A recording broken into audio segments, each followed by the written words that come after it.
जय माता की, जय गुरु की। मैं भारत सरकार से, भारत के समस्त राजनेताओं से, समस्त उच्च अधिकारीगण से निवेदन करता हूँ, प्रार्थना करता हूँ, आह्वान करता हूँ। यदि आप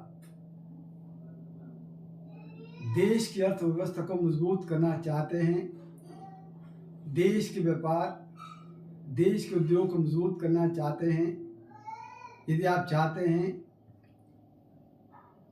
कि हमारे देश की जो बेरोजगारी है उस पर अंकुश लगे, महंगाई पर अंकुश लगे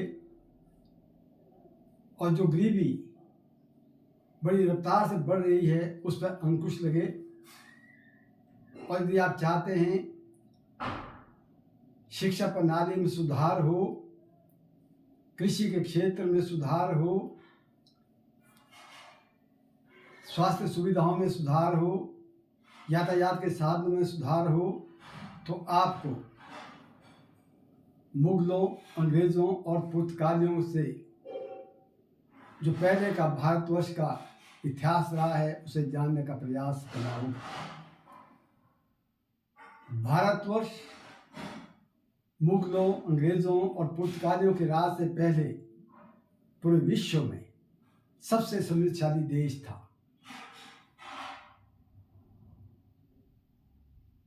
भारत एकमात्र ऐसा देश था जो पूर्ण साक्षर था। जब पूरे विश्व में कहीं भी शिक्षा का विस्तार नहीं था तो भारत देश पूर्ण साक्षर था।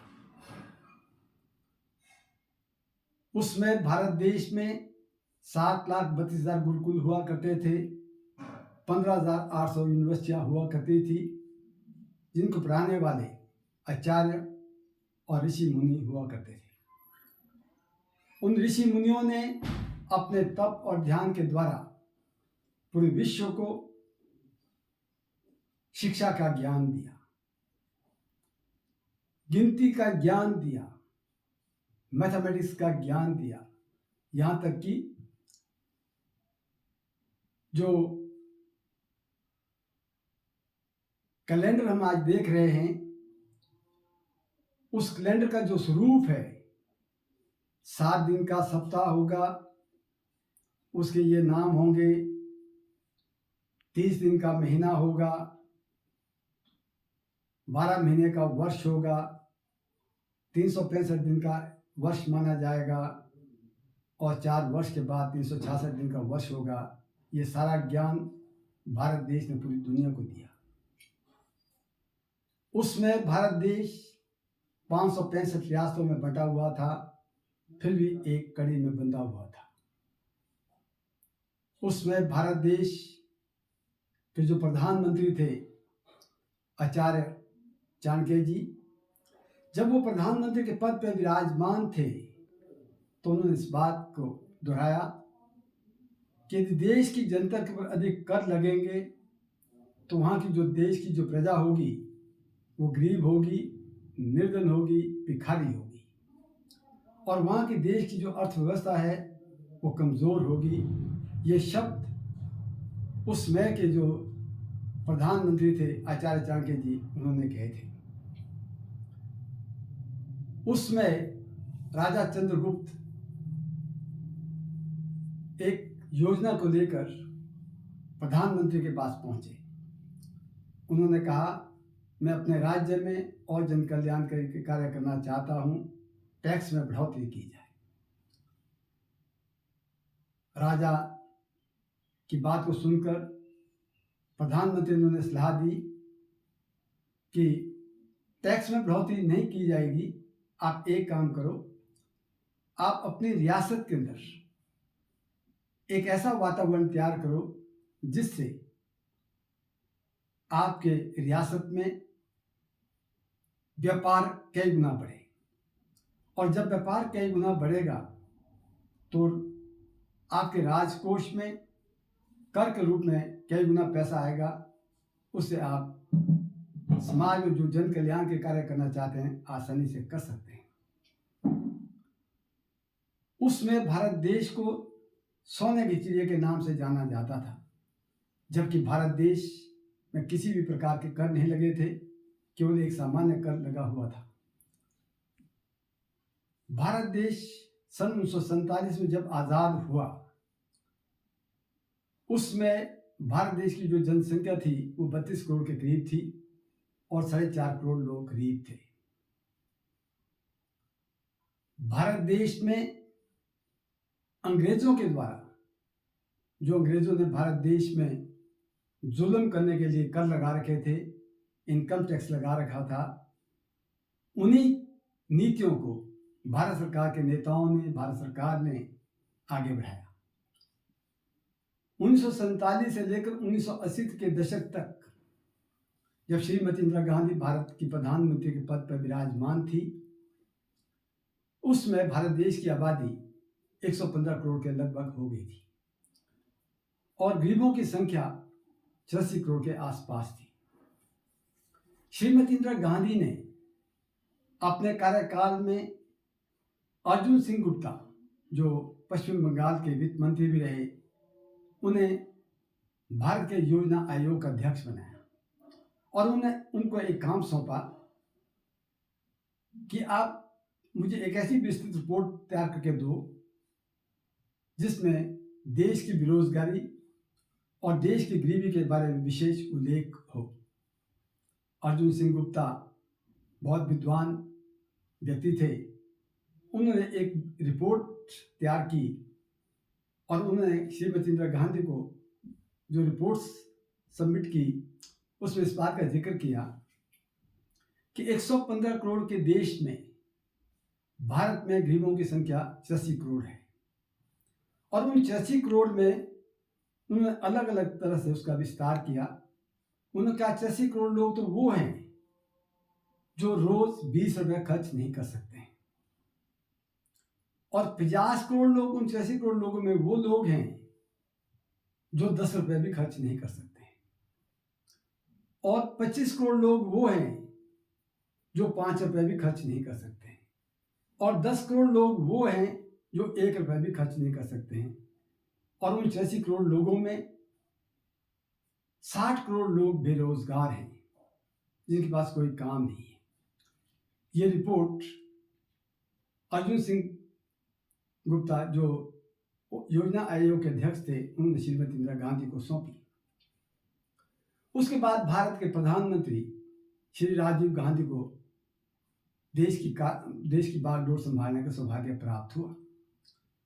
जब भारत के प्रधानमंत्री राजीव गांधी बने तो उन्होंने इस बात को स्पष्ट किया कि मैं दिल्ली से विकास के नाम पर 1 रुपया भेजता हूं और आखिरी व्यक्ति को 15 पैसे नसीब होते हैं और जो 85 पैसे हैं उसका गोलमाल नेताओं के द्वारा, अधिकारियों के द्वारा हो रहा है। ये शब्द भारत के पूर्व प्रधानमंत्री श्री राजीव गांधी ने कहे थे। दुख तो इस बात का है कि आज तक जितने भी प्रधानमंत्री देश में बने, किसी ने उन्होंने इस बात का खंडन नहीं किया कि राजीव गांधी ने जो कहा है ये गलत है या सही है। इससे साफ जाहिर होता है कि ये सही था। राजीव गांधी जब भारत के प्रधानमंत्री के पद पर विराजमान थे तो उसमें स्विस बैंक के अंदर 85 लाख करोड़ रुपए से भी अधिक धन काले धन के रूप में जमा था और 35 लाख करोड़ रुपया दूसरे बैंकों में जमा था और 200 लाख करोड़ रुपया लावारिस धन भारत के बैंकों में जमा था। उसी दौरान स्विट्जरलैंड के जो राष्ट्रपति है वो मोदी जी के समय में भारत आए और जब भारत दिल्ली में प्रेस कॉन्फ्रेंस हो रही थी, अभी उनसे किसी भी मीडिया वाले ने कोई प्रश्न नहीं पूछा, मगर वो अपनी तरफ से प्रेस कॉन्फ्रेंस में जवाब दे रहे थे कि भारत देश को किसी भी देश के आगे हाथ फैलाने की जरूरत नहीं है, किसी से भी कर्ज लेने की जरूरत नहीं है। भारत का इतना पैसा स्विस बैंक में है, यदि उसको वापस लाएं तो भारत की ना जाने कितनी पंचवर्षीय योजनाएं उससे पूर्ण हो सकती है। ठीक उसी समय में अमेरिका के राष्ट्रपति बराक ओबामा ने जब दूसरी बार चुनाव लड़ रहे थे उन्होंने अपनी जनता से वायदा किया था, यदि आप मुझे चुनाव में जिताएंगे तो मैं अमेरिका का जो 19,740 खातों में स्विस बैंक में जमा पड़ा हुआ काला धन है उसे वापस लाऊंगा और अमेरिका की राष्ट्रपति संपत्ति घोषित करूंगा। अमेरिका ने कार्य पूर्ण किया और वो उसमें कामयाब हो गया, मगर भारत देश ने इसमें पहल नहीं की। भारत देश कर्ज पर कर्ज लेकर देश के विकास करने की बात कर रहा है, जो सत्य से परे है। दुख तो इस बात का है, जो समाज चाहता है, देश चाहता है, उसको सरकार और नेता करना नहीं चाहते। जिसकी जरूरत समाज और देश को नहीं है उसे सरकार जबरदस्ती थोप रही है। शराब के बिना समाज के लोगों का कल्याण हो सकता है, समाज के लोग आसानी से अपना जीवन निर्वाह कर सकते हैं। शराब बनाने वाला व्यक्ति और वो पति है, और शराब पीने वाले लोग निर्धन हैं, गरीब हैं, भिखारी हैं और पतन के मार्ग पर जा रहे हैं। ठीक उसी प्रकार से बीड़ी सिगरेट बनाने वाला व्यक्ति और वह पति है, और बीड़ी सिगरेट का सेवन करने वाले लोग रोगग्रस्त है, गरीब है, निर्धन है, पतन के मार्ग पर जा रहे हैं। और दूसरी तरफ अनाज के बिना पूरी दुनिया विकास नहीं कर सकती, जिंदा नहीं रह सकती। पशुपालक जो दूध पैदा करते हैं, जिसके बिना समाज और दुनिया आगे नहीं बढ़ सकती है, अपना जीवन आसानी से निर्वाह नहीं कर सकती है, वो भी गरीबी का जीवन जी रहे हैं और पतन के मार्ग पे जा रहे हैं। कितनी विडंबना है। जिसकी जरूरत समाज को है, देश को है, दुनिया को है, उस तरफ सरकार के लोगों का ध्यान नहीं। जिसकी जरूरत समाज को और दुनिया को और देश को नहीं है, उसे सरकार जबरदस्ती थोप रही है। बहुत ही दुखदायी सोच है सरकार की।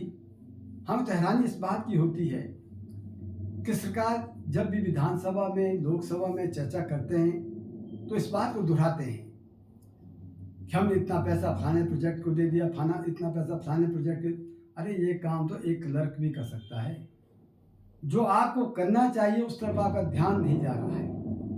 हम तो बधाई देना चाहेंगे हिमाचल प्रदेश के एक विधायक जो मंडी जिला से, जोगिंद्रनगर से संबंध रखते हैं, प्रकाश राणा जी। उन्होंने हिमाचल प्रदेश की विधानसभा में इस बात को स्पष्ट किया, जब तक हिमाचल प्रदेश की आर्थिक स्थिति मजबूत नहीं होती है तब तक मैं वेतन के नाम पर 1 रुपया लूंगा, क्योंकि तभी हम सच्चे समाज सेवक कहलाएंगे। उसके बाद उन्होंने एक प्रेस कॉन्फ्रेंस में एक संकल्प दोहराया, मैं हिमाचल प्रदेश को नशा मुक्त और भ्रष्टाचार मुक्त घोषित करूंगा। आज पंजाब के एक एमपी राघव चड्ढा, उन्होंने भी अपनी संसद में लोकहित के लिए कुछ आवाजें उठाई है। जब तक देश के नेता लोग देश हित में, समाज कल्याण के लिए आवाज बुलंद नहीं करेंगे, देश के अंदर ना तो अर्थव्यवस्था सुधर सकती है, ना उद्योग मजबूत हो सकता है, ना व्यापार मजबूत हो सकता है, ना जो हमारी रोजमर्रा की जो आवश्यकताएं हैं उसमें सुधार हो सकता है।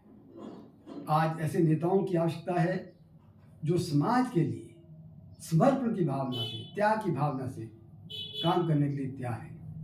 मेरी समस्त सरकार के लोगों, सरकार में बैठे हुए नेताओं से, अधिकारियों से निवेदन है कि आप इनकम टैक्स की धारा को समाप्त करें और जो जीएसटी अनेक प्रकार का आप लगा रहे हैं उसमें संशोधन लाएं। तभी भारत देश पूर्व की भांति पूरी दुनिया में सबसे समृद्धशाली देश बन सकता है।